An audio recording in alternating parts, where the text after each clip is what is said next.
It is the biggest chapter of strategic management. और अगर examination के व्यू पॉइंट से बात करें तो यहाँ से बहुत ज़्यादा जो है वो थियरी क्वेश्चंस आते हैं। अगर प्रैक्टिकल केस स्टडी की बात करें तो that comes from your chapter number 4, 5 and 6, that is corporate level strategies, business level strategies and functional level strategies। फिर स्ट्रैटेजिक मैनेजमेंट के इस पूरे सिलेबस में अगर कहीं आंसर के साथ डायग्राम ड्रॉ करने का अगर आपको स्कोप है, so that is present in your chapter number 2, because इसमें बहुत सारे टूल्स है, आप जानते हो, पोर्टफोलियो एनालिसिस है, BCG है, GE 9 cell matrix and so on, right. तो चलिए सबसे पहले हम इसके रिवीजन के साथ स्टार्ट करेंगे। हितेश अलवानी सिंह, हितेश है, वरुण है, ओके।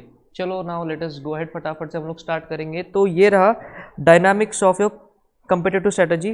जैसा कि आप लोग जानते हो ये एग्जाम ओरिएंटेड आपका है, तो बहुत ही फास्ट स्पीड में हम इस चैप्टर कंप्लीट करेंगे।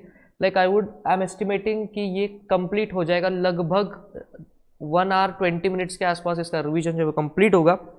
सो ये देखिए चैप्टर नंबर 2 आप सबके सामने है। अभी इसमें से जो डिटेल में हमको करना है वो है आपका ये वाला पार्ट पूरा, that is the internal external analysis. उसके बाद कोर कॉम्पिटेंसी, स्वॉट analysis, TOWS analysis, competitive advantage, globalisation, बहुत ही सिंपल सा पार्ट है ग्लोबलाइजेशन। नेक्स्ट चार्ट पे आएंगे, that is this part, industry competitive analysis. Actually ये जो पार्ट है इसमें जो इम्पोर्टेंट वाला पार्ट है वो उतना हम लोग फटाफट से रिवाइज करेंगे। वो क्या होगा, वो जो नहीं उस पर पार्ट है स्ट्रैटेजिक ग्रुप मैप, वो वाला पार्ट हम लोग फटाफट से कंप्लीट करेंगे। Then we have the concept of competitive advantage and TOWS matrix, ठीक है। तो चलिए सबसे पहले चैप्टर के स्टार्टिंग से ही शुरुआत करते हैं, दैट इज कॉम्पिटिटिव लैंडस्केप। सबसे पहले चैप्टर का नाम देखिए, dynamics of strategy of competitive strategy. इसका ये मतलब है कि ये जो चैप्टर है it is normally dealing with all the analysis part, ठीक है। Chapter number 4, 5, 6 and chapter number 3 से एक्चुअल आपका ओरिजिनल सिलेबस जो है वो स्टार्ट होता है। मतलब चैप्टर 3 में स्ट्रैटेजिक बनाने का जो मेन प्रोसेस है वो चैप्टर 3 से स्टार्ट हो रहा है, vision, mission, goals and objective and so on. उसके बाद में मेन आपका सिलेबस है। सो chapter 2 is all about analysis and analysis, ठीक है। तो सबसे पहले हम लोग जाएंगे कॉम्पिटिटिव लैंडस्केप। अब कॉम्पिटिटिव लैंडस्केप का ये मतलब है कि अगर आप कोई भी इंडस्ट्री में इन्वेस्टमेंट करना चाहते हो, it may be an automobile industry और it may be telecom industry और इट मे बी क्लासेस का इंडस्ट्री और it may be any type of industry, वहाँ पे इन्वेस्टमेंट करने से पहले आप एक मोटा मोटी व्यू पॉइंट लेना चाहोगे कि इस इंडस्ट्री में इन्वेस्टमेंट करनी चाहिए या नहीं करनी चाहिए, तो वो लैंडस्केप स्टडी आपको करनी है। हम इसको बोलेंगे बर्ड्स आई व्यू। यहाँ पे इसको लिख सकते हो आप, birds eye view, birds eye view. इसका ये मतलब है कि ऊपर ऊपर से एनालिसिस करना, डीप एनालिसिस नहीं करना। क्या करना, ऊपर ऊपर से एनालिसिस करना। Just let me check whether the streaming is going good and yes, the आज इंटरनेट की जो है कनेक्टिविटी बहुत अच्छी है। तो इसमें जो इंपॉर्टेंट आंसर है वो ये है कि अगर आपको कॉम्पिटिटिव लैंडस्केप का स्टडी करना है, that is the checking an overview, उसके लिए क्या स्टेप्स आपको करना है। तो सबसे पहले आपके पास स्टेप है identify the competitor, understand the competitor, determine strength, उसके बाद weakness and then you have to prepare a report. एक बहुत सिंपल सा एग्जांपल ले सकते हैं कि जब मिस्टर मुकेश अंबानी को 4G में इन्वेस्टमेंट करना था तो उन्होंने देखा कि जो टेलीकॉम का सेक्टर है उसका लैंडस्केप स्टडी कैसा किया रहेगा। तो आइडेंटिफाई द कॉम्पिटिटर, अब वो 2.5 लाख करोड़ का इन्वेस्टमेंट कर चुके जियो के 4G स्पेक्ट्रम के लिए, तो उनके बराबरी का कॉम्पिटिटर आपको उनके साथ ही कंपटीशन करना है। See, not every person present in your industry is your competitor, आपके बराबरी लेवल वाला भी बंदा आपको देखना। तो सबसे पहले उसको आइडेंटिफाई कीजिए, उसके बाद अंडरस्टैंड कि वो क्या क्या करता है। जैसे अगर मैं आइडिया, वोडाफोन एंड एयरटेल की बात करूँ तो ये 3 ही मेन कंपनीज हैं जो जियो को कंपटीशन दे सकती है। तो आइडिया की बात करें तो उनकी सर्विस बहुत अच्छी है, वोडाफोन की बात करें तो उनके पास इन्वेस्टमेंट का पावर है, बिकॉज फॉरेन वाली कंपनी है, ये नेदरलैंड्स की कंपनी है, वर्जिन ग्रुप की। उसके बाद अगर मैं एयरटेल की बात करूँ तो इनका नेटवर्क सबसे बड़ा नेटवर्क इंडिया में एयरटेल का था जियो के पहले, राइट। तो ये आपको कंपटीटर को अंडरस्टैंड करना है कि उनका क्या सही चीज़ है, वो क्या करते हैं। उसके बाद सबकी स्ट्रेंथ क्या, उनकी वीकनेस क्या, और एक बार उनका स्ट्रेंथ एंड वीकनेस हाथ में आ गया उसके बाद आपको क्या करना है, put together and prepare a report, और वो आपको टॉप मैनेजमेंट को क्या करना है, प्रोड्यूस करना है। सो बेसिकली लैंडस्केप स्टडी करके, ये जो कॉम्पिटिटिव लैंडस्केप स्टडी करके जो बेसिक आंसर आपको आएगा कि that is whether you should make investment into that industry और नॉट। समझ में आ रहा है, मतलब जब भी एक नया बिजनेस स्टार्ट करना है तो उस इंडस्ट्री का आप एक व्यू पॉइंट लेते हो, so that view point is competitive landscape. ये करके स्ट्रैटेजी बन जाएगी कि आंसर इज नो। ये करके सिर्फ इस बात का आंसर मिलेगा कि मुझे इन्वेस्टमेंट करनी चाहिए, मतलब मेरे को उसमें बिजनेस करना चाहिए या नहीं करना चाहिए, राइट। तो बस उतना ही पार्ट था उसमें।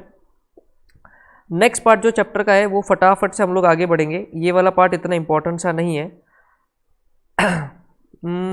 इस पे भी लास्ट में आएंगे, डोमिनेंट इकोनॉमिक वाले पे हम लोग फटाफट से जो इंपॉर्टेंट है उसको जल्दी जल्दी कवर करेंगे। And that is the concept of core competency, that is the concept of core competency. अभी हम लोग दो पार्ट कंप्लीट करेंगे, एक होगा कोर कॉम्पिटेंसी और उससे ही जो रिलेटेड कॉन्सेप्ट है दैट इज कॉम्पिटिटिव एडवांटेज। ये दो चीज़ों को हम लोग कवर करेंगे and also the value chain analysis. तो सबसे पहले बात करेंगे कोर कॉम्पिटेंसी की। कोर कॉम्पिटेंसी क्या होता है sir? Core competency is nothing but a unique thing in your organization जो आपको औरों से अलग बनाता है। जैसे अगर मैं स्टूडेंट्स की बात करूँ तो कुछ स्टूडेंट्स के लिए प्रैक्टिकल सब्जेक्ट बहुत इजीली वो कर लेते हैं, कुछ स्टूडेंट्स ऐसे होते हैं कि उनका थियोरी सब्जेक्ट बहुत स्ट्रांग होता है, कुछ स्टूडेंट ऐसे होते हैं कि जिनको एक बार लर्न करके पूरा पूरा याद रह जाता है, और कुछ ऐसे होते हैं कि उनको बार बार रीड करना पड़ता है। तो कोर कॉम्पिटेंसी ये आपका एक स्ट्रेंथ है, आपके ऑर्गेनाइजेशन की यूनिक थिंग है जो एक्चुअली कंपटीशन में आपको आगे लेके जाएगी। Are you understanding this? अगर और कुछ बच्चे हैं हमारे साथ तो फटाफट से मैसेज करके बताइए। सी अगर आप मैसेज करोगे मेरे को, आप रिस्पॉन्ड करोगे तो even I will be getting motivated to teach all of you, right? तो कोर कॉम्पिटेंसी का लॉजिक आ गया आपको। कोर कॉम्पिटेंसी क्या होता है? जो आपके ऑर्गेनाइजेशन को कंपटीशन से अलग बनाए, वो ऐसी चीज जो आपको लॉन्ग टर्म में प्रॉफिट दिलाएगी, उसको हम लोग क्या बोलते हैं? Core competency. अब यहाँ पे जो इंपॉर्टेंट आंसर है वो ये है, 4 criteria for determining core competency. इसका मतलब अगर आपको ऐसा लगता है कि मेरे पास कोई ऐसी खास चीज है मेरे बिजनेस में और वो मेरी कोर कॉम्पिटेंसी है, तो उस कोर कॉम्पिटेंसी ये अग्नि परीक्षा को पास करना पड़ेगा। तो बेसिकली एक आदर्श कोर कॉम्पिटेंसी में ये गुण होने चाहिए। कैरेक्टरिस्टिक्स की बात हो रही है, ठीक है? कैरेक्टरिस्टिक्स की बात हो रही है, तो जहाँ पे क्राइटेरिया या फिर कह लो कैरेक्टरिस्टिक्स ऑफ कोर कॉम्पिटेंसी, तो बेसिकली उसमें 4 आदर्श गुण होने चाहिए। कौन कौन से? Valuable, rare, costly to imitate and non substitutable. Valuable का मतलब ये है कि आपकी जो कोर कॉम्पिटेंसी है उससे आपके बिजनेस को कुछ तो वैल्यू मिलनी चाहिए। जैसे जियो की अगर बात करें तो उनकी कोर कॉम्पिटेंसी थी 4G का new technology is itself a core competency. मतलब जब जियो ने इंडिया में स्टार्ट किया तब उस टाइम पे 4G कोई भी कंपनी नहीं स्टार्ट किया था इंडिया में, तो उनकी कोर कॉम्पिटेंसी क्या थी? दैट इज 4G, और वो इंडिया में कोई स्टार्ट नहीं किया था, तो एक ऑल टुगेदर नया मार्केट था। बात समझ रहे हो आप? तो वो उससे आपकी कंपनी को कितना वैल्यू जनरेट होगा ये इंपॉर्टेंट है, तो वो वैल्यूएबल होना चाहिए। Rare, that is called as unique, general चीज़ें अगर आपके पास है तो उसमें कोई मज़ा नहीं। कॉस्टली टू इमिटेट, जैसे अगर मैं एप्पल की बात करूँ तो वो हमेशा फ़ोन्स ऐसे लेके आते हैं जो मिनिमम 1-1 साल बाद फ़ोन लॉन्च करते हैं। तो एप्पल का जो कोर कॉम्पिटेंसी है उसका डिज़ाइन नहीं, that is the R&D department, research and development. कल चल के अगर मैंने और आपने अगर हमने सोचा कि चलिए एक मोबाइल कंपनी बनाते हैं, तो आई डोंट थिंक हम लोग इतनी इन्वेस्टमेंट कर पाएंगे जितनी एप्पल ने अपने R&D डिपार्टमेंट में कर रखी है। तो दैट जो उसका R&D डिपार्टमेंट है that is costly to imitate. उसका अगर आपको कॉपी भी करना है भैया उसके लिए बहुत खर्चा लगेगा। और लास्ट में दिख रहा है नॉन सब्सटीट्यूटेबल। ये एक्चुअली एक थियोरेटिकल कॉन्सेप्ट है। नॉन सब्सटीट्यूटेबल जो है ना, ये बहुत ज़्यादा रेयर होता है। जैसे अभी एट प्रेजेंट इंडिया में चल रहा है कोरोना वायरस, इंडिया में क्या पूरे वर्ल्ड में चल रहा है, तो अगर इसकी वैक्सीन अगर किसी भी इंडिया के फार्मा कंपनी ने ढूंढ ली तो वो नॉन सब्सटीट्यूटेबल, बिकॉज उसका कोई उस कोविड-19 का कोई वैक्सीन पूरे वर्ल्ड में अभी नहीं है। तो अगर इंडिया की किसी कंपनी ने उसको ढूंढ लिया तो उसको कोई सब्सटीट्यूट नहीं है मार्केट में। सो उसका जो वो वैक्सीन बन जाएगा, that product itself would be a core competency because it is non substitutable. Imagine करना अगर जो फार्मा कंपनी इंडिया में जैसे सन फार्मा है या फिर रैनबैक्सी जो कंपनीज, अगर इन्होंने इन्वेंट कर लिया ना बॉस, मैं कह रहा हूँ इतना पैसा कमा लेगा इंडिया इस वैक्सीन से, there is no doubt about that. तो आपकी जो कोर कॉम्पिटेंसी इसमें मिनिमम ये 4 गुण होने चाहिए। कौन कौन से? Valuable, rare, costly to imitate and non substitutable. उसमें से जो सबसे मुश्किल चीज़ है ना वो ये है, that is non substitutable. Are you understanding this point? Yes, फटाफट से यस लिखते जाइए कमेंट बॉक्स में। It helps to create value for organization. Very good. जो हितेश है वो हमको फटाफट से रिप्लाई कर रहे हैं और अच्छा लगता है जब स्टूडेंट रिप्लाई करते हैं। Value chain analysis, value chain analysis के जरिए इस डायग्राम को देखिए। ये डायग्राम का क्या मतलब है? बेसिकली वैल्यू चेन एनालिसिस क्या करता है, आपके बिजनेस की सारी एक्टिविटीज़ को 2 पार्ट में डिवाइड करता है। एक होता है बेसिक एक्टिविटीज़ और एक होती है सपोर्टिंग एक्टिविटीज़। तो याद रखिए हमेशा जो बेसिक एक्टिविटीज़ होती है वो आपके बिजनेस के एग्जिस्टेंस से रिलेटेड है, और उसके बाद में जो ये सपोर्टिंग एक्टिविटी है जो आपको यहाँ पे दिख रहा है, ये आपके बिजनेस को बड़ा करके एक्सपांड करने में हेल्प करेगी। जो सपोर्टिंग एक्टिविटीज़ है वो उसके बिना बिजनेस नहीं चलेगा, बट अगर बिजनेस को मल्टीफोल्ड ग्रो करना है तो then you require supporting activities, और इन दोनों एक्टिविटीज को साथ में जोड़ने वाला जो कॉन्सेप्ट है उसको हम लोग बोलेंगे value chain analysis. Very simple. फटाफट से आगे बढ़ेंगे कि इस वैल्यू चेन एनालिसिस में प्राइमरी एक्टिविटीज कौन कौन सी है। तो वैल्यू चेन एनालिसिस क्या करता है, आपके सारे बिजनेस को दो हिस्सों में डिवाइड करता है, सारे एक्टिविटीज को दो हिस्सों में डिवाइड करेगा, primary activities and supporting activities. Primary activities are related to the running of the business, or you can say they are very important for existence of the business। और जो supporting activities है वो क्या करेंगी, आपके business को expand करने में help करेगी। Are you understanding? तो सबसे पहले important क्या है, primary, उसके बाद important क्या है, supporting। तो जब एक नया स्टार्टअप होता है, एक नया बिजनेस कोई स्टार्ट करता है, तो उस केस में पहले आप ध्यान किस पे दोगे, सपोर्टिंग पे कि प्राइमरी पे? फटाफट से कमेंट करके बताना आप ध्यान किस पे दोगे, सपोर्टिंग में दोगे या फिर प्राइमरी पे दोगे। ऑब्वियसली आप लोग क्या करोगे, प्राइमरी पे दोगे, राइट, बिकॉज प्राइमरी आपके एग्जिस्टेंस से रिलेटेड है। तो चलिए देखते हैं what are the various types of primary activities. Inbound logistics, operation, outbound logistics, marketing and sales and service. ये कोई भी बिजनेस का बेसिक फंडा है। रॉ मटेरियल आया, प्रोडक्शन किया, उसको बाहर निकाला, सेल किया और आफ्टर सेल सर्विस दिया कस्टमर को। कोई भी बिजनेस ऐसे ही चलता है, छोटा से छोटा टी स्टॉल या फिर बड़े से बड़ा मॉल सेम की सेम बिजनेस करता है। Inbound logistics, operations, outbound logistic, marketing and sales and after sale service, या कह लो उसको नॉर्मल सर्विस कहते हैं हम टेक्निकली। सो ये हो गई आपके बिजनेस की बेसिक एक्टिविटीज। सपोर्टिंग एक्टिविटी में देखिए क्या आ रहा है, सपोर्टिंग एक्टिविटी में वो एक्टिविटी आएगी जो आपके बिजनेस को एक्सपांड करेगा। क्या क्या आ रहा है, procurement, technological development, human resource development and human resource management and infrastructure. Procurement का मतलब है कि आपको रॉ मटेरियल जो आपका परचेज डिपार्टमेंट है उसने बल्क में परचेज करना चाहिए ताकि आपको ज़्यादा डिस्काउंट मिले। उसके बाद टेक्नोलॉजी, आपको जहां कहीं भी आप लगाओगे टेक्नोलॉजी, आपका बिजनेस मल्टीफोल्ड से ग्रो होगा। ह्यूमन रिसोर्स, जैसे जैसे ऑर्गेनाइजेशन का साइज बढ़ेगा आपको एचआर मैनेजमेंट करना ही पड़ेगा। If you do not do HR management, आपके कंपनी में एम्प्लॉय का छोड़ के जाने का जो टर्नओवर रेशियो है वो बढ़ता चला जाएगा। And what do understand by infrastructure, एक बेसिक इंफ्रास्ट्रक्चर जहां से आप लोग काम करते हो। Are you understanding? जैसे आप लोग अभी जो देख रहे हो ये हमारा इंफ्रास्ट्रक्चर है कि जिसके थ्रू हम लोग क्लासेस लेते हैं। Are you understanding? कोई कंपनी आपने देखी है कि जो दुनिया की सबसे बड़ी कंपनी बट उसका ऑफिस ही नहीं है, ऐसा नहीं होता। Even biggest software companies required big office campuses. So infrastructure is actually very important, but आपके बिजनेस को ये एक्सपांड करने में हेल्प करेगी और जो प्राइमरी थी वो बिजनेस को चलाने में हेल्प करेगी। तो सपोर्टिंग एक्टिविटी में क्या क्या आ रहा है बेटे, फटाफट से बताना। Procurement, human resource management, technology का एंड इंफ्रास्ट्रक्चर, राइट। तो ये था आपका value chain analysis. Use of value chain analysis for identifying core competency. अगर आपको अपने बिजनेस में अभी तक कोर कॉम्पिटेंसी का पता नहीं चला है तो ये वैल्यू चेन एनालिसिस का टूल आपको हेल्प करेगा। सर हेल्प कैसे करेगा? ये आपके एक्टिविटीज को डिवाइड करता है प्राइमरी एंड सपोर्टिंग में। तो इन एक्टिविटीज को इतना डिवाइड करके एनालिसिस करते वक्त हो सकता है कि आपको समझ जाए कि हो सकता है प्राइमरी में से कोई एक्टिविटी आपकी कोर कॉम्पिटेंसी हो या फिर सपोर्टिंग एक्टिविटी में से कोई एक्टिविटी आपकी कोर कॉम्पिटेंसी हो। तो value chain analysis helps you to identify core competency. और लास्ट में जो यहाँ पे देखना है दैट इज मैनेजिंग लिंकेजेस। कभी कभी क्या होता है कि कोई एक स्पेसिफिक एक्टिविटी आपका कोर कॉम्पिटेंसी नहीं होता, but the connection between those activity in complete is called as core competency. एक जैसे बहुत सिंपल सा एग्जांपल लेते हैं, मुंबई डब्बा वाला। आप जानते हो मुंबई डब्बा वाला के बारे में, जो कि क्या करते हैं, सिंपल से लोगों के घरों से डब्बा उठाएंगे, टिफिन उठाएंगे और उनको राइट टाइम उसको डिलीवर करेंगे।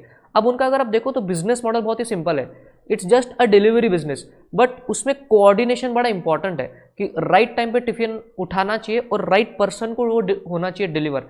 इट में भी रेनी सीजन, इट में भी हॉट समर, इट में भी एनीथिंग, उनका डब्बा टाइम पे डिलीवर होता ही है। Are you understanding?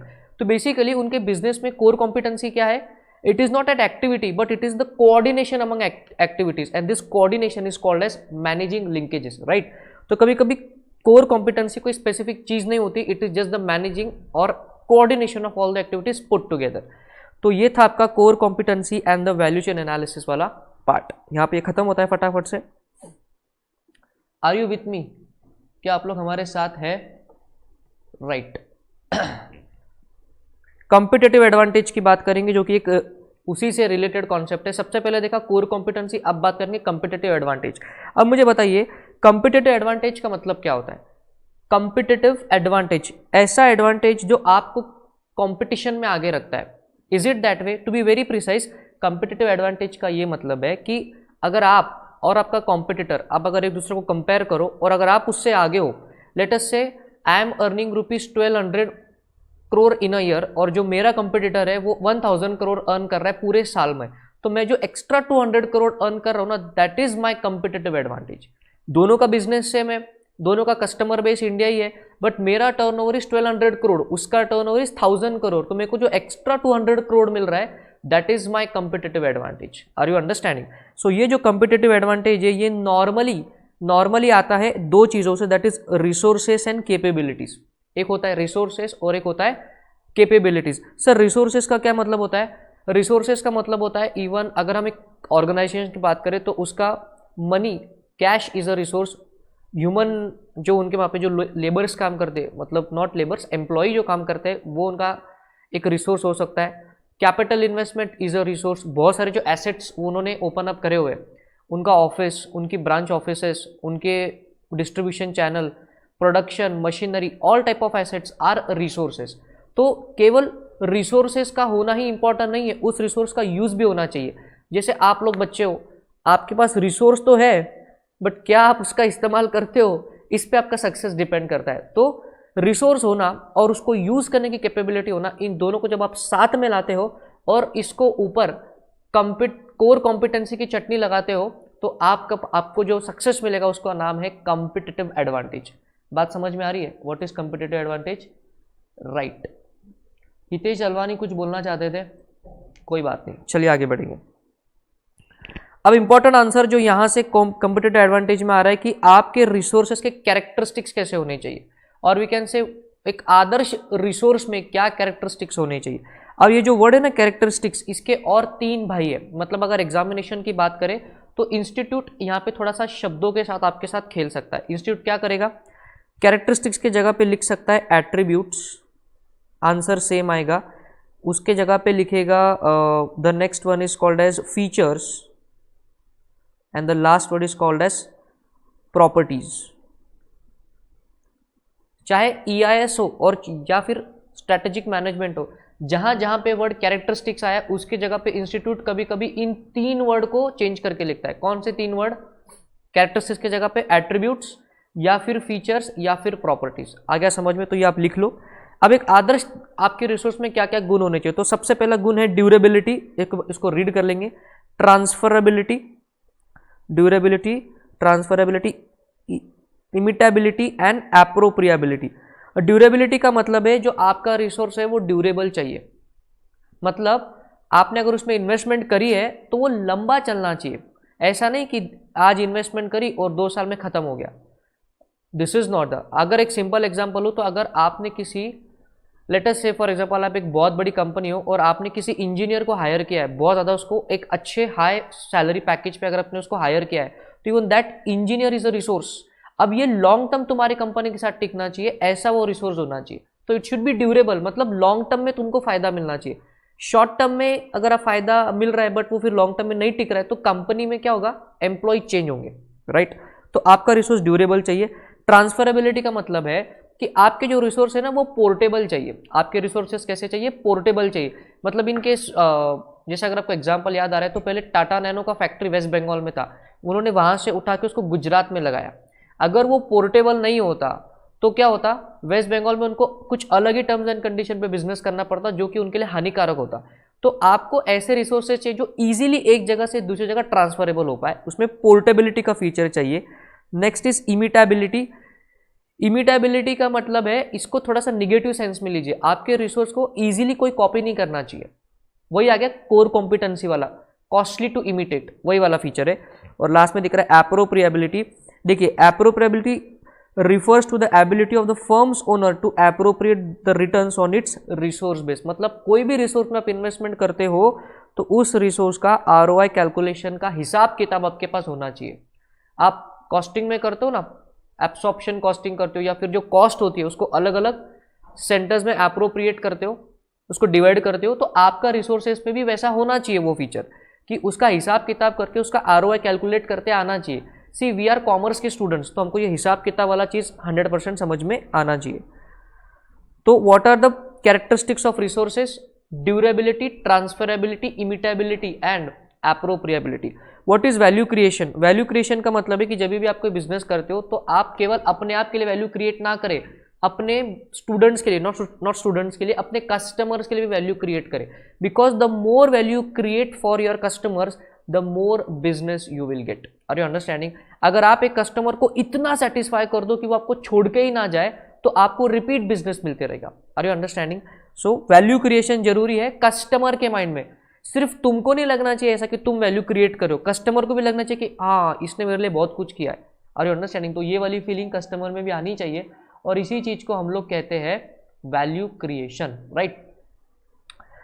तो ये था आपका कंपटीटिव एडवांटेज वाला पार्ट, यहाँ पे फटाफट से खत्म होता है। अब इंपॉर्टेंट पार्ट चैप्टर का स्टार्ट हो रहा है, that is internal external analysis. इधर बहुत सारे पार्ट्स आने वाले। पोर्टफोलियो एनालिसिस, एक बार मैं उसके नाम रिपीट कर दो आप सबके सामने।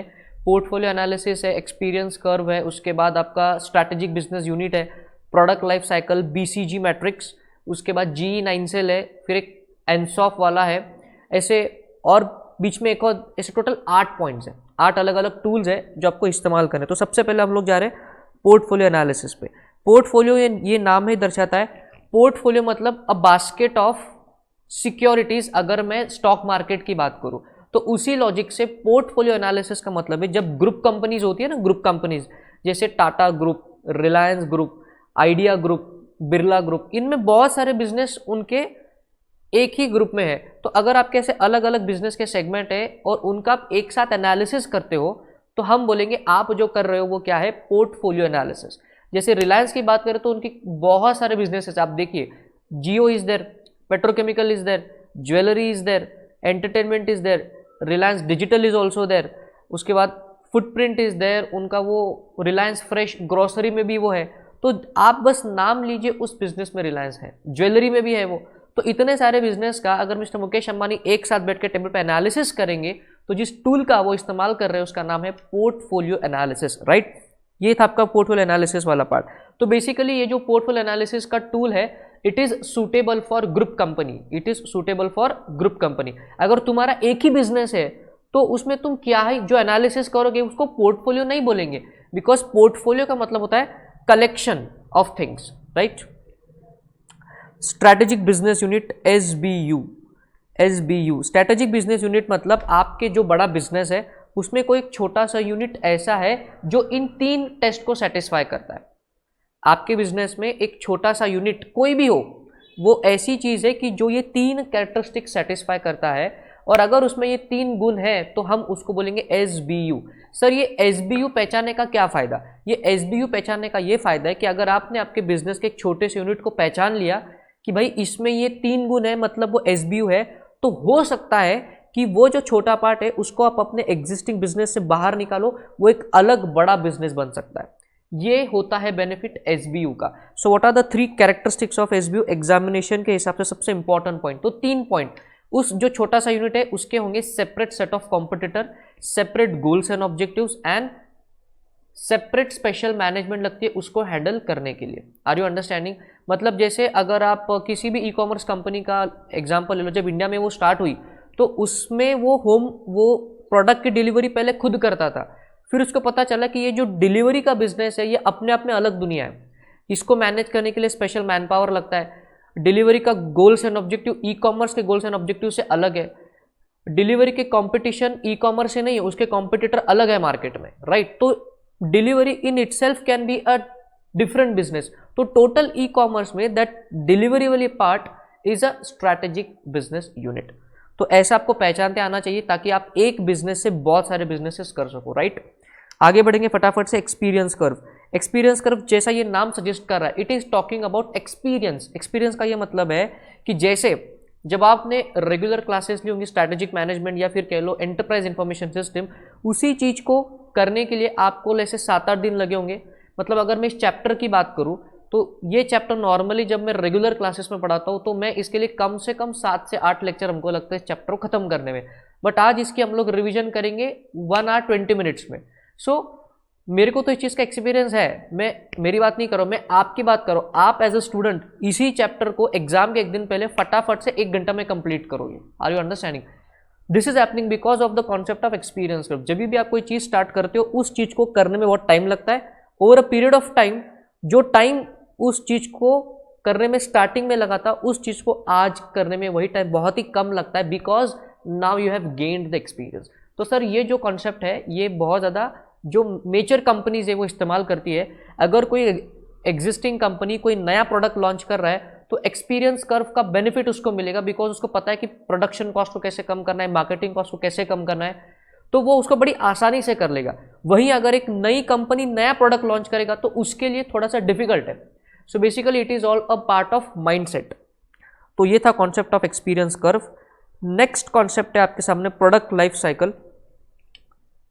Are you with me? क्या आपको आ रहा है समझ में जिस स्पीड से हम लोग जा रहे हैं? बिकॉज एक एग्जाम ओरिएंटेड रिवीजन है और मैं ऐसा अज्यूम कर रहा हूँ कि आपने एक बार तो स्ट्रेटेजिक मैनेजमेंट को पढ़ाई है, बट अगर आप फिर भी देखो तो मैं आपको सिर्फ रटाफिकेशन नहीं करा रहा हूँ, I am trying to explain the concept at a very speed. थोड़ा सा क्यों ना हो कॉन्सेप्ट एक्सप्लेनेशन देने का मैं ट्राई करूँ, बाकी इंपॉर्टेंट पॉइंट्स को तो हम कवर कर ही रहे। तो प्रोडक्ट लाइफ साइकिल, अब ये कॉन्सेप्ट क्या कहता है कि इस डायग्राम को देखिए।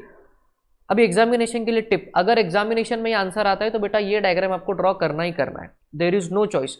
और हाँ, ऐसे हाथ से कुछ भी ऐसे मत ड्रॉ कर लेना, एक प्रॉपर पेन पेंसिल जरा अच्छे से ड्रॉ करो, एग्जामिनेशन की इज्जत रखो तो एग्जामिनर आपकी भी इज्जत करेगा। तो प्रोडक्ट लाइफ साइकिल ये कॉन्सेप्ट क्या कहता है कि कोई भी प्रोडक्ट इस दुनिया में इसी लाइफ साइकिल से गुजरता है। There is a stage of introduction, growth, maturity and decline.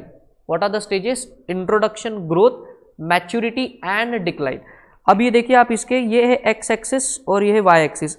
X axis पे टाइमलाइन है और वाई एक्सिस पे सेल्स है। तो अगर आप देखो तो जैसे जैसे टाइम बढ़ेगा, जैसे जैसे आपके बिजनेस में टाइम बढ़ते जाता है, आपका सेल नॉर्मली बढ़ना चाहिए, आपका सेल नॉर्मली बढ़ना चाहिए। इंट्रोडक्शन से हो गया ग्रोथ, ग्रोथ से हो गया मैच्योरिटी। अगर मैं जियो की बात करूं, इंडिया में Jio is still in this phase. Launch हुआ था जुलाई 2017 में, अभी चल रहा है 2020। तो बेसिकली अभी जो जिस स्टेज पे जियो है उसको हम लोग बोलेंगे ग्रोथ। मैच्योरिटी पे नहीं जा चुका है, मैच्योरिटी पे एकदम पॉइंट पे कोई जा चुका है तो बेटा उसका नाम है BSNL। और BSNL आज के तारीख में नॉट इवन मैच्योरिटी, उसके भी अगली स्टेप पे चला गया है, that is called as decline. तो सर ये हम लोग क्यों सीख रहे? This is a complete picture of the life cycle of your product. तो आपकी अगर कंपनी है, आप देख लो आप कौन सी स्टेज पे हो। अगर आप मैच्योरिटी तक जा चुके हो तो आपको ये ध्यान में रखना है कि आगे चल के अगर आप सेम चीज करोगे so there is going to be decline, मतलब आपको अब इनोवेशन की जरूरत है। ये जो डायग्राम है ये आपके प्रोडक्ट, आपके कंपनी का आईना है, ये बताने के लिए कि तुम्हारा लाइफ किधर है अभी एट प्रेजेंट, राइट। तो ये था the concept of product life cycle. Important examination के व्यू पॉइंट से BCG मैट्रिक्स। BCG का फुल फॉर्म क्या है बेटा? बताना फटाफट से कमेंट सेक्शन में कमेंट करके बताओ BCG का फुल फॉर्म क्या है। मैं चाहता हूँ फटाफट से जरा कमेंट करके बता दो आप BCG का फुल फॉर्म क्या है। चलिए देखते कौन बच्चे इसका रिप्लाई करेंगे। What is the full form of BCG? Comment करिए, मैं वेट कर रहा हूँ आपका। BCG का फुल फॉर्म क्या है? आ रहा है या नहीं आ रहा है आपको? जो भी बच्चे अभी इस वीडियो को देख रहे हैं फटाफट से जरा बताइए BCG का फुल फॉर्म क्या है। ओहो, बच्चे बड़े खतरनाक है, बोले सर आप हम तो रिवीजन करने बैठे, हमको नहीं आता इसलिए तो रिवीजन कर रहे। कोई बात नहीं, BCG का फुल फॉर्म है Boston consulting group growth share matrix. ये एक बेटा एक कंसल्टिंग फर्म है जो कि वर्ल्ड में बेस्ट मानी गई। इन्होंने एक अपना एक मैट्रिक्स बनाया है। अगर आप देखो तो ये 4 पार्ट्स में डिवाइडेड है। उसके वाई एक्सिस पे लिखा हुआ है मार्केट ग्रोथ रेट, उसके एक्स एक्सिस पे लिखा हुआ है रिलेटिव मार्केट शेयर, और उसके हिसाब से इन्होंने कुछ चीज़ों को डिवाइड किया। तो मार्केट ग्रोथ रेट हो सकता है हाई, लो, मार्केट शेयर आपका हो सकता है हाई या फिर लो, उसके हिसाब से आपको कैटेगराइज करा गया है। अगर आपका मार्केट ग्रोथ रेट और आपका मार्केट शेयर दोनों हाई है तो आप एक स्टार परफॉर्मर हो। अगर आपका market share and market growth rate दोनों ही लो है उस केस में आप एक डॉग हो। आपका मार्केट ग्रोथ रेट कम है बट आपका मार्केट शेयर बहुत बड़ा है तो आपका जो प्रोडक्ट है that is a cash cow. और अगर आपका मार्केट ग्रोथ रेट हाई है और मार्केट शेयर कम है, फिर आपको सोचना चाहिए कि क्या हम जो कर रहे हैं वो सही कर रहे हैं नहीं कर रहे। Sir basically BCG growth share matrix is a matrix which is used by A company जिसके बहुत सारे प्रोडक्ट है। ये मैट्रिक्स ऐसी कंपनी इस्तेमाल करती है जिसके बहुत सारे प्रोडक्ट है और वो क्या करेगी, अपने प्रोडक्ट को इन वेरिएबल्स के हिसाब से इस ग्राफ में प्लॉट करेगी। जो प्रोडक्ट डॉग्स के यहाँ पे आएगा उसका मतलब है अब उनको घर जाने की तैयारी करनी चाहिए। जो प्रोडक्ट क्वेश्चन मार्क के यहाँ पे आएगा इसका मतलब कंपनी को ये सोचना चाहिए कि हमारा ग्रोथ रेट तो बहुत हाई है, हम बहुत ज़्यादा इनोवेशन तो कर रहे हैं बट मार्केट से रिस्पॉन्ड नहीं आ रहा है, इसका मतलब कहीं स्ट्रैटेजी में गलती हो रही है। सो इसलिए नाम रखा गया क्वेश्चन मार्क। आपका मार्केट शेयर बहुत ज़्यादा है बट आपका ग्रोथ रेट कम है, इसका मतलब आपकी मार्केट में लॉयल्टी बहुत ज़्यादा है, आपकी मार्केट में ब्रांड लॉयल्टी बहुत ज़्यादा है, तो you are a cash cow, पैसा आता रहेगा आपने कुछ नहीं किया तो भी। So that is called as cash cow. और अगर आपका ग्रोथ रेट भी हाई है और मार्केट शेयर भी ज़्यादा है तो actually you are a star.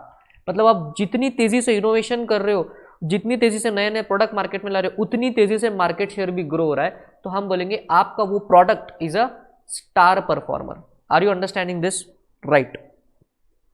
तो बेसिकली अगर हम गूगल कंपनी का एग्जाम्पल ले, गूगल का, तो चलिए मैं आपको एग्जाम्पल जो मैंने बताया है तो I just show you a PPT example, तो आपको एग्जैक्टली समझ में आएगा कि ये जो बीसीजी मैट्रिक्स है इसको करते कैसे।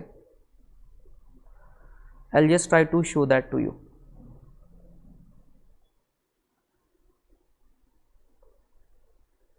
ये ओपन अप हो जाए तो फटाफट से हम लोग इसको करेंगे। ये देखिए, अगर हम गूगल की बात करें, बस ये ओपन अप हो जाए ठीक से तो हम लोग आगे बढ़ेंगे।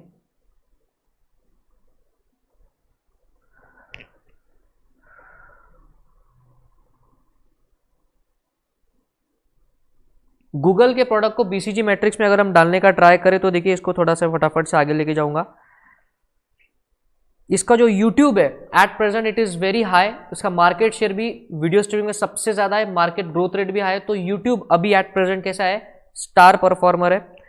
अगर मैं इसके गूगल सर्च इंजन की बात करूँ तो कुछ नया इनोवेशन नहीं हो रहा है, बट पैसा गूगल को सबसे ज़्यादा कहाँ से आ रहा है? सर्च इंजन से आ रहा है। तो सर्च इंजन का प्रोडक्ट कहाँ चला गया?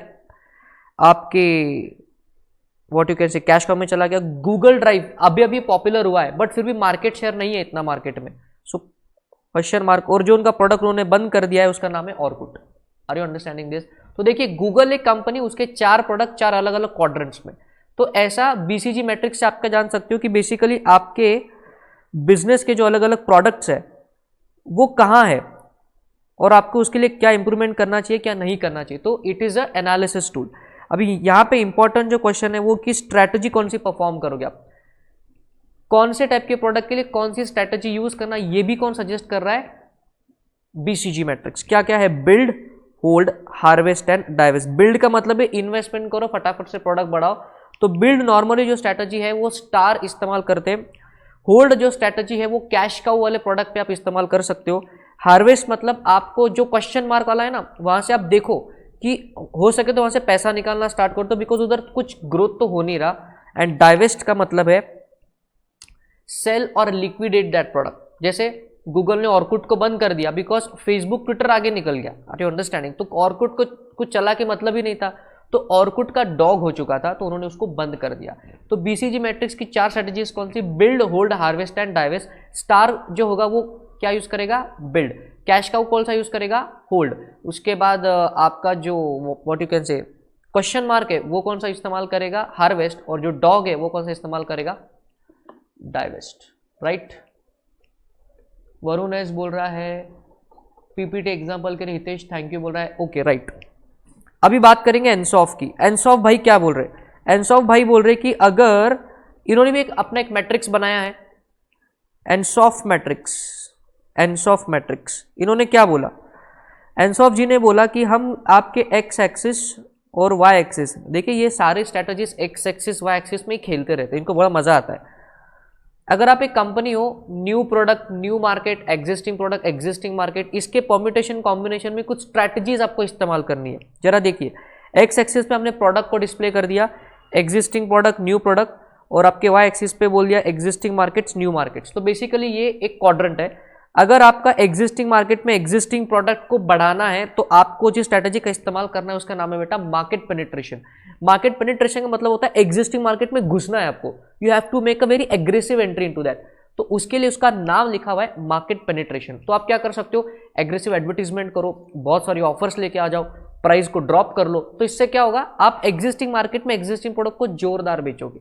आगे, अगर आपका प्रोडक्ट एग्जिस्टिंग है बट आपका मार्केट नया है, then in that case you have to go for market development.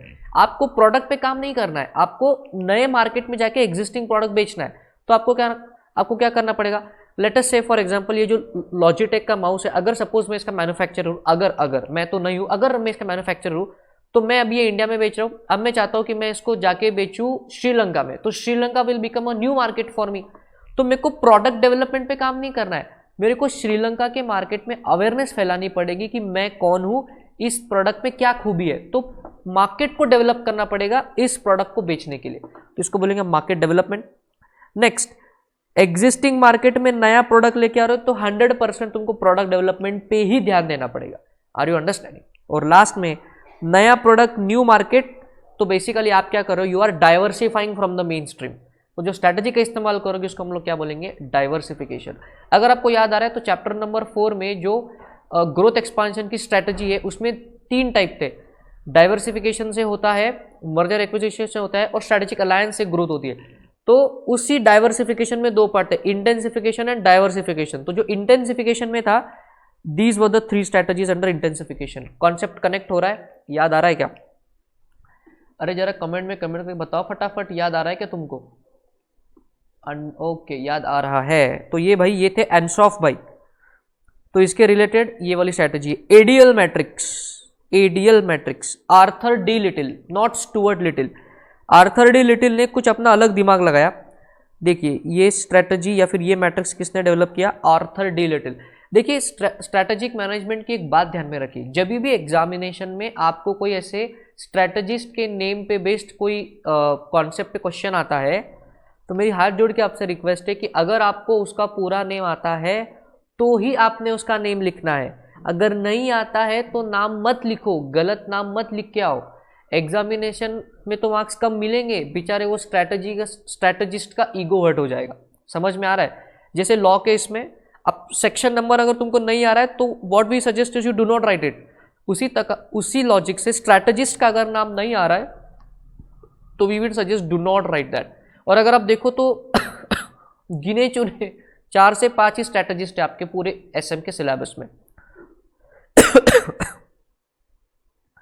तो मिस्टर आर्थर डी लिटिल ने क्या किया, जो आपका प्रोडक्ट लाइफ साइकिल था ना, introduction growth maturity and decline, उसी प्रोडक्ट लाइफ साइकिल को थोड़ा सा और एक्सपांड करके एक अलग मैट्रिक्स बनाया। उन्होंने क्या करा, यहां पे बोला industry stage of industry maturity, embryonic growth maturity and ageing. Embryonic का मतलब होता है इंट्रोडक्शन, ग्रोथ तो हम जानते हैं, ये मैच्योरिटी को मैच्योर बोला गया, और प्रोडक्ट लाइफ साइकिल में वहां अपन उसको डिक्लाइन बोल रहे थे, यहां हम लोग बोलेंगे उसको एजिंग। तो बेसिकली प्रोडक्ट लाइफ साइकिल की यही 4 स्टेजेस है। प्रोडक्ट लाइफ साइकिल सिर्फ आईना था, उसका expanded part is this matrix. अब उन्होंने क्या बोला कि प्रोडक्ट लाइफ साइकिल के ये जो 4 स्टेजेस है उसके हिसाब से इंडस्ट्री को डिवाइड किया, उसमें तुम्हारी पोजीशन कैसी है मार्केट में उसको वाई एक्सिस पे आपको डिफाइन किया। आपकी डोमिनेंट पोजीशन हो सकती है, 5 हिस्सों में इसको डिवाइड किया। आप एक डोमिनेंट प्लेयर हो सकते हो, स्ट्रॉन्ग प्लेयर, फेवरेबल प्लेयर, जी रहे हो बस, टेनेबल प्लेयर, और तुम्हारी लग चुकी है या तुम्हारी हालत खराब है, उसका नाम है आप एक वीक प्लेयर हो। तो जो भी आपका परम्यूटेशन कॉम्बिनेशन है, इंडस्ट्री का स्टेज और उस इंडस्ट्री में तुम्हारी क्या पोजीशन है, उसके हिसाब से जो भी ठीक लगेगा वैसी स्ट्रैटेजीज आपको इस्तेमाल करनी है। जैसे let us take an example, अगर आप मैच्योरिटी के स्टेज पे हो और आप एक डोमिनेंट प्लेयर हो तो आपको इन स्ट्रैटेजीज को इस्तेमाल करना है। So let us see what are the strategies, defend the position, attain cost leadership, renew, fast grow and act offensively. तो यहां पे हम लोग एग्जांपल ले सकते हैं माइक्रोसॉफ्ट का। माइक्रोसॉफ्ट ऑपरेटिंग सिस्टम की दुनिया का डोमिनेंट प्लेयर है। माइक्रोसॉफ्ट की जिस इंडस्ट्री में है वो मैच्योरिटी स्टेज पे है और उसका मार्केट पोजीशन कैसा है, डोमिनेंट है भाई, 90% से ऊपर मार्केट शेयर है, तो डोमिनेंट है। तो माइक्रोसॉफ्ट ये स्ट्रैटेजी इस्तेमाल करता है अपने विंडोज के लिए। डिफेंड पोजीशन मतलब नए प्लेयर को अंदर आने से रोको। अटेन कॉस्ट लीडरशिप, भाई इंडिया में तो लोग फ्री में इस्तेमाल कर रहे हैं पायरेटेड विंडोज। आपके जानकारी के लिए बता दूं भाई, मेरा जो विंडोज है वो पायरेटेड नहीं है, जेन्युइन विंडोज है, right. Fast grow and act offensively, इसका ये मतलब है कि आप अपने एग्जिस्टिंग प्रोडक्ट में चेंजेस करते रहो, उसमें इंप्रूवमेंट करते रहो, नए नए नए नए वर्जन लाते रहो, ताकि कोई दूसरा मार्केट में ना आ जाए। Are you understanding?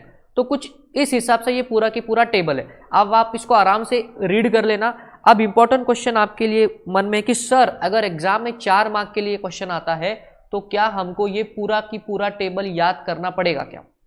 Weather we need to remember all this table, complete table अगर हम एग्जामिनेशन में है तो भाई देखो, मैं प्रैक्टिकल बात कर रहा हूँ एक जनरल स्टूडेंट की तरह। I have been a general student throughout my career as well. तो अगर आप देखो तो ये पूरा की पूरा टेबल ना तुमको याद नहीं रहेगा।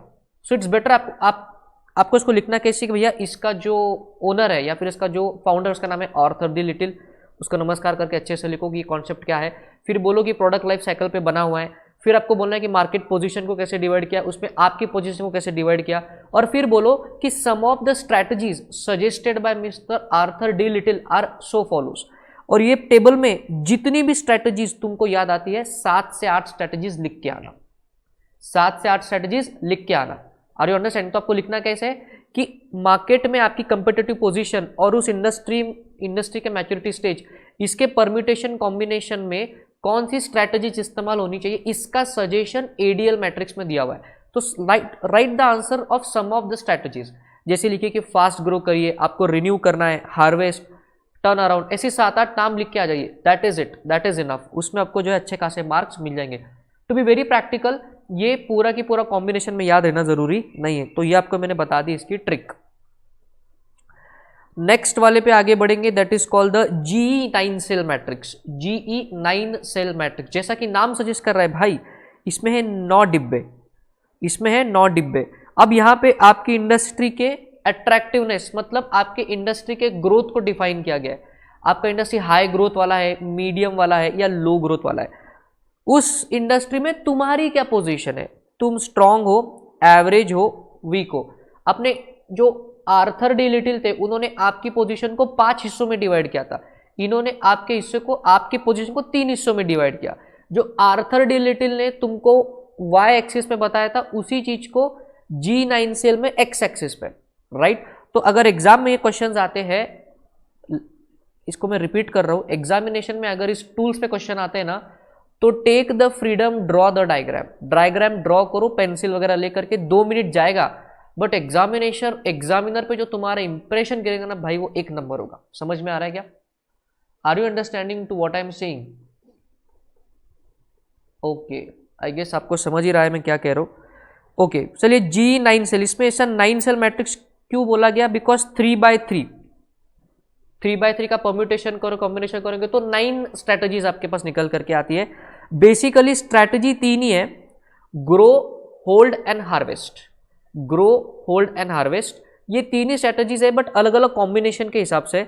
अगर एग्जामिनेशन पे इस पे क्वेश्चन आता है तो आपको लिखना कैसे?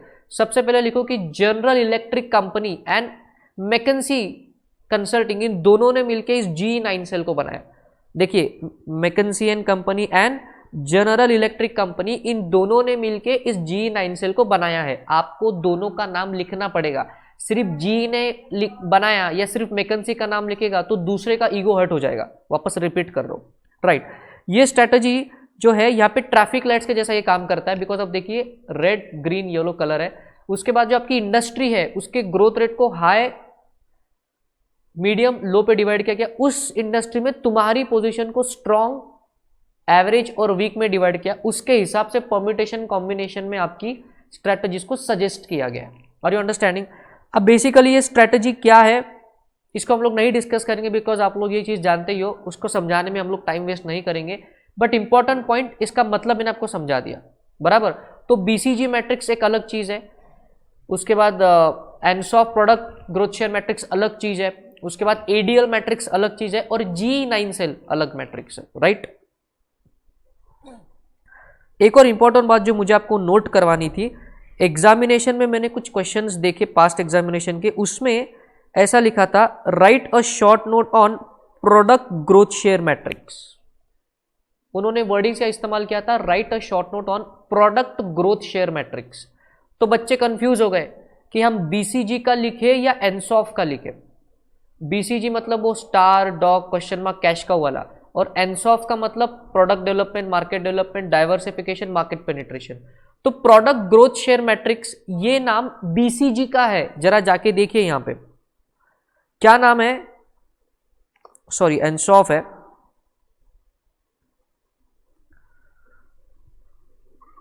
बीसीजी ग्रोथ शेयर मैट्रिक्स, और एनसॉफ में था क्या, प्रोडक्ट ग्रोथ शेयर मैट्रिक्स। तो अगर सिर्फ ग्रोथ शेयर मैट्रिक्स नाम आता है तो बीसीजी का आंसर लिखना है, और आगे प्रोडक्ट ग्रोथ शेयर मैट्रिक्स ऐसा वर्डिंग इस्तेमाल होता है तो एनसॉफ का लिखना है। समझ में आ रहा है क्या? ग्रोथ शेयर मैट्रिक्स सिर्फ पूछा तो बीसीजी आएगा, प्रोडक्ट ग्रोथ शेयर मैट्रिक्स ऐसा बोला तो एनसॉफ आएगा। सिर्फ प्रोडक्ट वर्ड से दो अलग अलग टूल्स बदल जा रहे हैं। ये दो अलग अलग जो टूल्स है इसका ध्यान आपको रखना है, बिकॉज एग्जामिनेशन में इंटरप्रिटेशन में जब आप होते हो, अगर इंटरप्रिटेशन गलत हो गया तो आंसर गलत हो जाएगा। आते आपको दोनों आंसर है, बट अगर आप राइट नहीं लिखोगे तो एग्जामिनेशन में आपको मार्क्स जो है वो नहीं मिलेंगे। Are you understanding what I am trying to say? तो ये थे आपके इंटरनल एक्सटर्नल एनालिसिस करने के टूल्स। अब आ रहे स्वॉट एनालिसिस पे। जरा देखिए इस डायग्राम को, स्वॉट एनालिसिस। बेसिकली स्वॉट एनालिसिस का जो एक स्टैंडर्ड डायग्राम है वो ये है, स्ट्रेंथ, यहाँ पे SOWT, बराबर।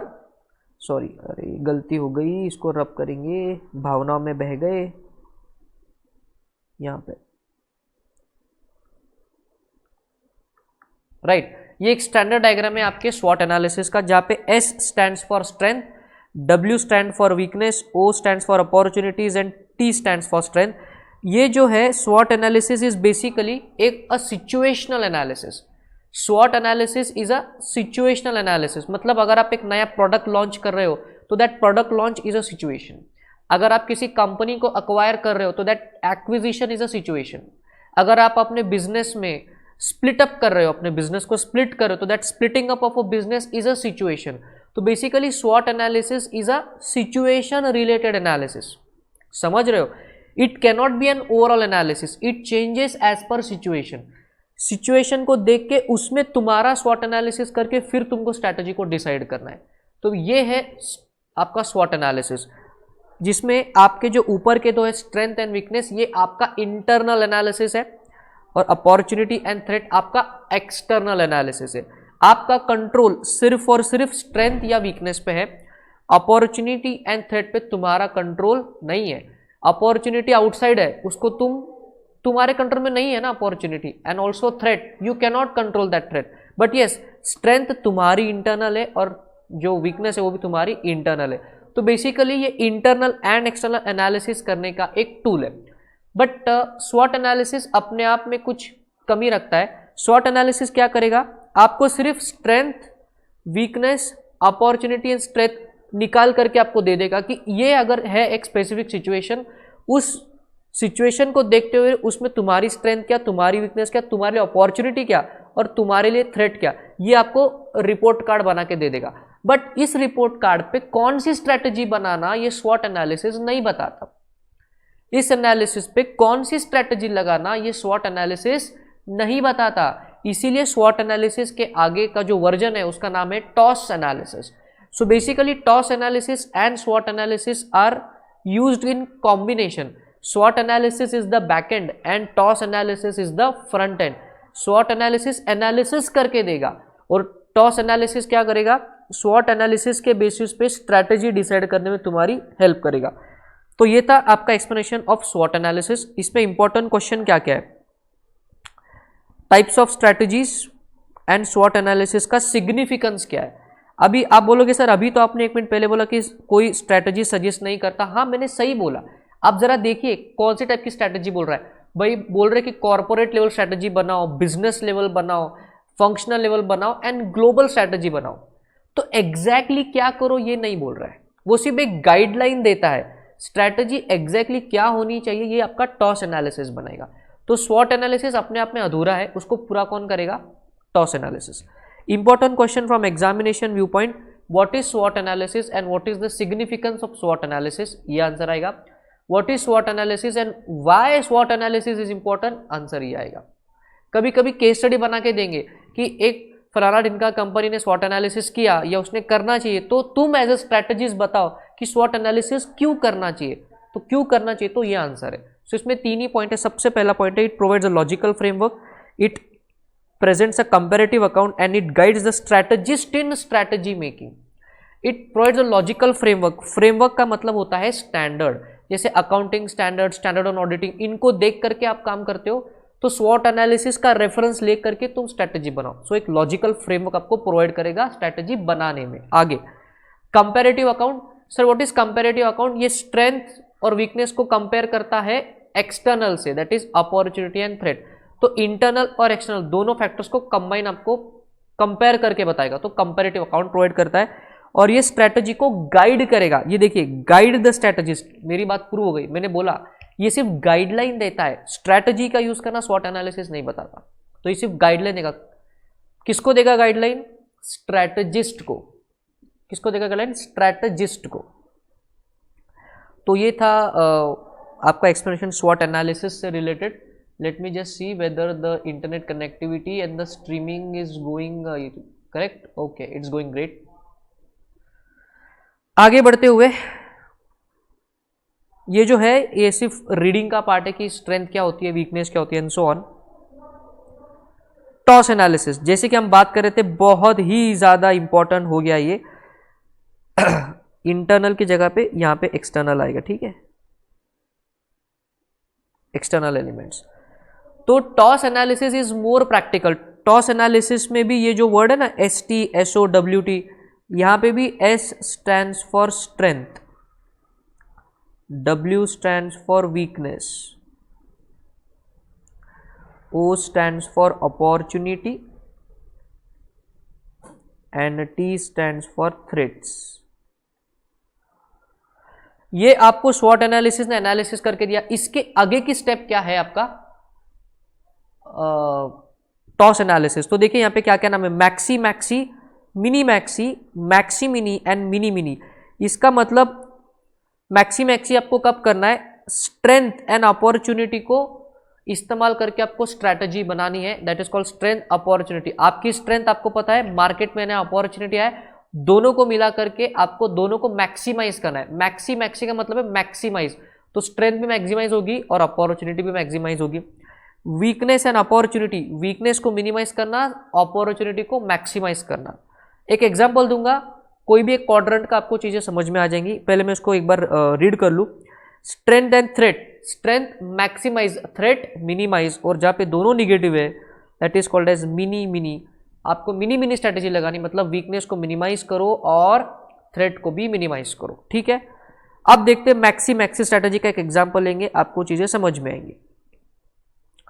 अभी मैक्सी मैक्सी का एग्जांपल क्या लेंगे, we will take example of Flipkart, और you can say we will take example of phone पे।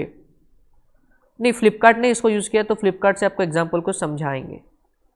देखिए इसको समझने का ट्राई कीजिए। वी आर ऑन मैक्सी, एक एग्जांपल दूंगा फिर हम लोग आगे बढ़ेंगे, पूरा वी कांट एक्सप्लेन इट। तो ये हो गई स्ट्रेंथ, ये हो गई अपॉर्चुनिटी। अब डिमोनेटाइजेशन होने से पहले फ्लिपकार्ट का अपना एक पेमेंट गेटवे हुआ करता था जिसका नाम था पेजीपी। जिसका क्या नाम था, पेजीपी। ये मैं बात कर रहा हूं डिमोनेटाइजेशन से पहले। तो पेजीपी ये फ्लिपकार्ट का अपना पेमेंट गेटवे का इंफ्रास्ट्रक्चर था जो कि इंडिया में बहुत ज्यादा पॉपुलर था। तो उसकी स्ट्रेंथ क्या थी, wide customer base. Wide customer base मतलब पॉपुलैरिटी बहुत ज्यादा थी, और उसका आईटी इंफ्रास्ट्रक्चर बहुत अच्छा था। इस पेजीपी को लेकर के IT infrastructure was actually very good. अब अपॉर्चुनिटी मार्केट में क्या आई, जैसे ही मोदी जी ने डीमोनेटाइजेशन को इंडिया में अनाउंस किया, इसका मतलब क्या हो गया, just wait for a second, some disturbance is happening, I'll just be back in a minute.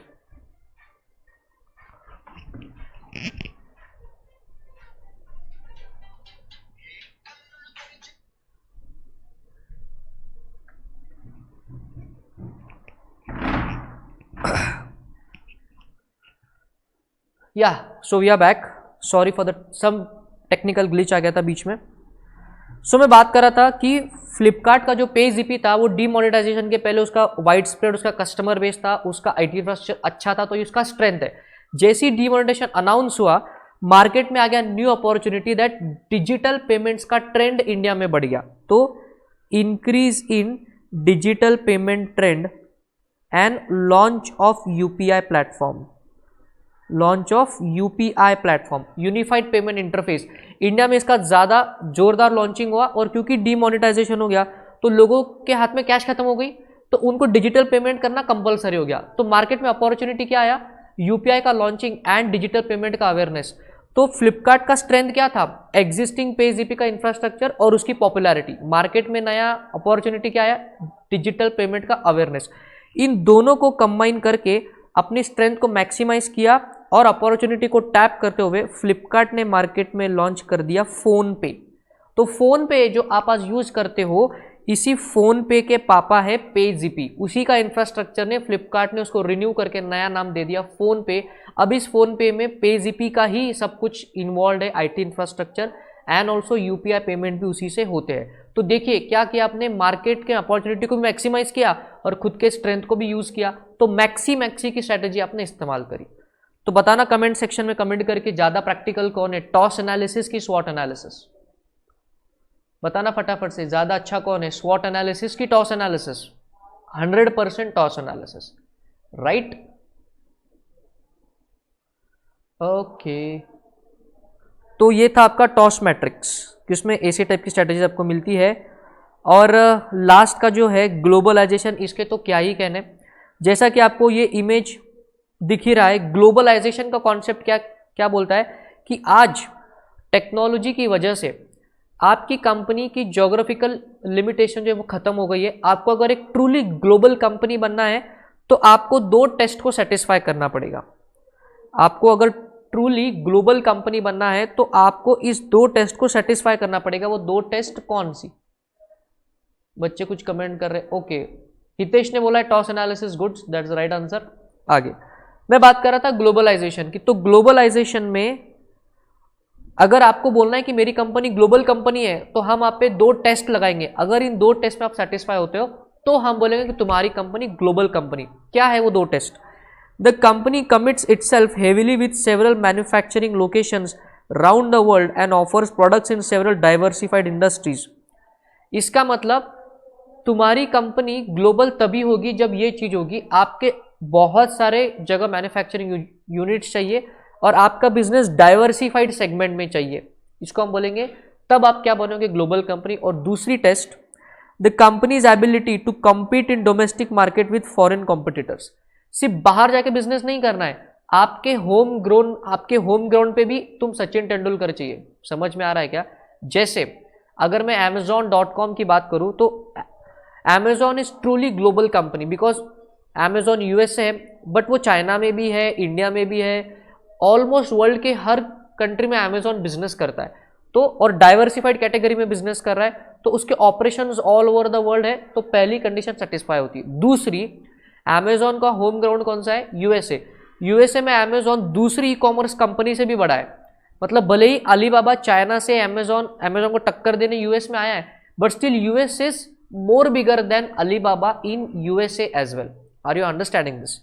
So Amazon is a truly global company. तो अगर एग्जामिनेशन में ग्लोबलाइजेशन पे क्वेश्चन आता है तो आई वुड सजेस्ट ये 2 पॉइंट तुम्हारे आंसर में दिखना ही चाहिए। इन्हीं 2 पॉइंट्स को एग्जामिनर तुम्हारे आंसर में ढूंढ रहा है। And why do companies global, बहुत सारे बेनिफिट्स है। चीप कैपिटल आपको मिलता है, बड़ा कस्टमर बेस आपको मिलेगा, कॉस्ट ऑफ ऑपरेशन आपकी डिक्रीज होती है जब इकोनॉमीज ऑफ स्केल आपके पास आती है। नए नए जगह पे जब जाके आप बिजनेस करते हो तो नए टाइप्स बनते हैं, नए कंपनीज को आप अक्वायर करते हो और हो सकता है कि आपको अपने होम कंट्री से ज़्यादा बिजनेस बाहर की कंट्री से मिले। समझ में आ रहा है। तो ये था आपका पूरा concept of globalisation. Are you with me. Hitesh ji बोल रहे हैं सर प्लीज मिनी के लिए भी एग्जांपल दीजिए। हितेश जी, मिनी स्ट्रैटेजी का एग्जांपल ऐसा हो सकता है कि जैसे वीकनेस एंड थ्रेट, स्नैपडील का आप एग्जांपल ले सकते हो। आप इमेजिन करना, स्नैपडील का अभी जो इंडिया में चल रहा है वो बहुत ज़्यादा अच्छी हालत नहीं है। वीकनेस एंड थ्रेट, स्नैपडील की वीकनेस क्या हुई थी, पिछले सालों में स्नैपडील का क्या हो गया, उनका कैश क्रंच होने लगा, कस्टमर बेस डिक्रीज होने लगा, सेल्स उनकी डिक्रीज होने लगी, उनको कोई नया फंडिंग नहीं दे रहा था। तो ये था उनका वीकनेस। मार्केट में क्या हो रहा था, थ्रेट, बड़े बड़े न्यूज़ आ रहे थे। फ्लिपकार्ट को $2 बिलियन का इन्वेस्टमेंट हुआ, अमेजोन ने $3 बिलियन इन्वेस्टमेंट की कमिटमेंट करी, अलीबाबा ने पेटीएम में इतने $1 बिलियन का इन्वेस्टमेंट किया। तो ये सारे के सारे जो दूसरे ई कॉमर्स प्लेयर्स है ये स्नैपडील के लिए थ्रेट बन गए। तो स्नैपडील ने क्या करा, मिनी स्ट्रैटेजी के तहत स्नैपडील ने अपने बिजनेस मॉडल को ही चेंज कर दिया। अगर आप आज देखो तो स्नैपडील ने स्नैपडील का आपको कोई ज़्यादा फेस्ट नहीं दिखाई देता। जैसे फ्लिपकार्ट का बिग बिलियन डेज आता है, अमेजोन का ग्रेट इंडियन सेल आता है, उस तरह स्नैपडील का बहुत ज़्यादा सेल आपको पिछले 2-3 सालों में नहीं दिखा है। जस्ट बिकॉज स्नैपडील ने खुद के बिजनेस मॉडल को धीरे धीरे वो चेंज करे, अब वो ग्रुप ऑन मॉडल पे शिफ्ट हो रहे हैं। मतलब एक अलग टाइप का बिजनेस मॉडल होता है जो ई कॉमर्स का ही है, बट आपका मार्केट प्लेस मॉडल से थोड़ा सा हटके, तो बिजनेस मॉडल को ही चेंज किया। अपनी वीकनेस उनको पता है और मार्केट में थ्रेड भी पता है, इनको कंबाइन करके दोनों को मिनिमाइज करने के लिए उन्होंने क्या करा, अपने बिजनेस के स्कोप को कम किया, रिट्रेंचमेंट स्ट्रैटेजी का इस्तेमाल करते हुए बिजनेस मॉडल को चेंज किया। तो बेसिकली उन्होंने जो स्ट्रैटेजी का इस्तेमाल किया वो है मिनी स्ट्रैटेजी, राइट। अब आपके इस चैप्टर में से एक ही पार्ट बचा है, तो उसके लिए मैं चार्ट्स पे जाना चाहूंगा। तो I will go to charts. Sorry for this coughing, virus नहीं हुआ है मेरे को, टेंशन मत लो आप, मुझे पता है आप क्या कमेंट करोगे। बच्चे बड़े खतरनाक है, कुछ भी कमेंट कर सकते हैं, समझ रहे हो। हितेश जी आपको समझ गया मिनी का एग्जाम्पल? फटाफट से हमको बताइए, क्या आपको समझ गया मिनी का एग्जाम्पल? हाँ, तो बात कर रहे थे इंडस्ट्री एंड कॉम्पिटिटिव एनालिसिस की। तो ये लास्ट पार्ट है चैप्टर का, इसको कंप्लीट करने के बाद आपका एसएम का सेकंड चैप्टर का पूरा रिवीजन कंप्लीट हो जाएगा। ऊपर आएंगे चैप्टर में, हमने चैप्टर के सबसे स्टार्टिंग में क्या था, कॉम्पिटिटिव लैंडस्केप।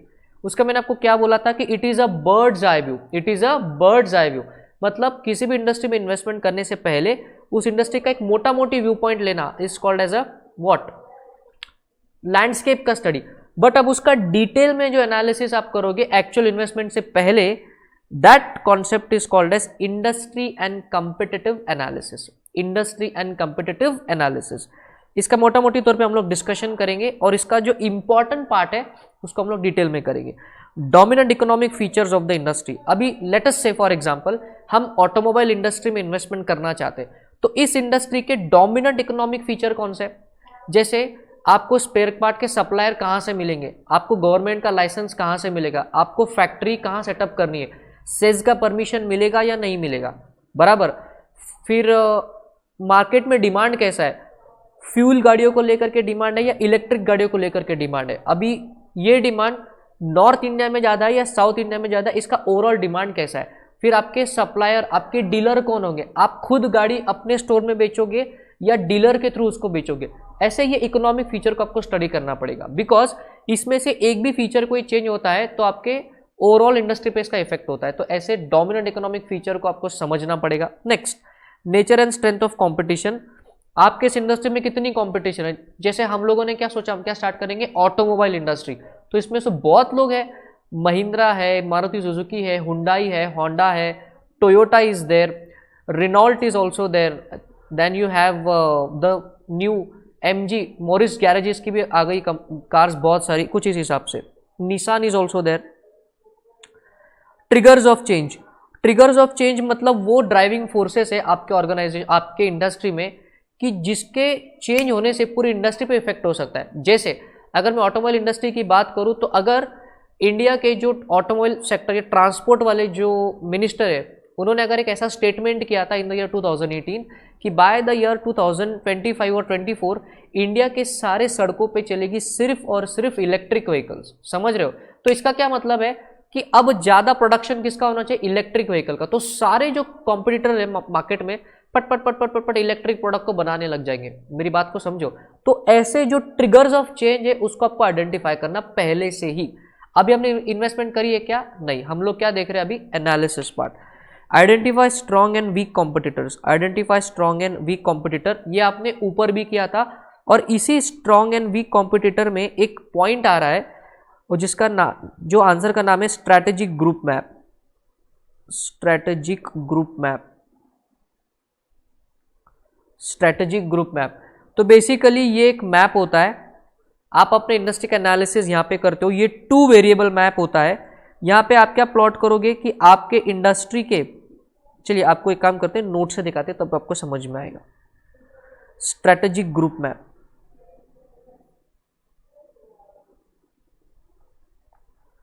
ये एमसीक्यू के एंगल से भी इंपॉर्टेंट है और एग्जामिनेशन में सेपरेट से क्वेश्चन 4 मार्क का इस पे आएगा। What are the steps of constructing a strategic group map.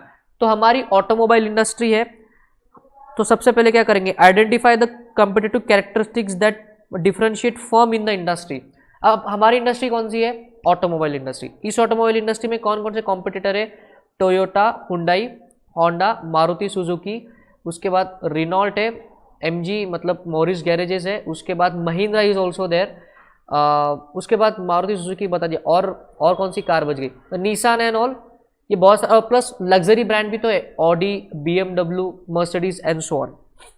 तो ये सारे के सारे जो है इन सभी के कैरेक्टरिस्टिक्स के हिसाब से आपको इनको अलग अलग ग्रुप्स में बांटना है। तो ये था पहला कि इनके कैरेक्टरिस्टिक्स को पहचानो। दूसरा, plot the firms on a 2 variable map using pairs of these differentiating factors. इसका मतलब अगर मारुति सुजुकी या फिर टोयोटा कह लो, मारुति सुजुकी जैसी जो कंपनीज है, Tata motors is also there, Maruti Suzuki and Tata, ये कंपनीज का कैरेक्टरिस्टिक्स क्या है, ये low cost vehicle but high value vehicle बनाती, वैल्यू फॉर मनी प्रोडक्ट बनाती है, लो कॉस्ट हाई वैल्यू। ऐसे अगर आप इनोवेशंस की बात करो तो जैसे ह्यूंडई, होंडा, टोयोटा, ये वाली कंपनी जो ये ज़्यादा फीचर प्रोवाइड करती है अपने कार्स में, तो उनकी अलग कैटेगरी बन गई।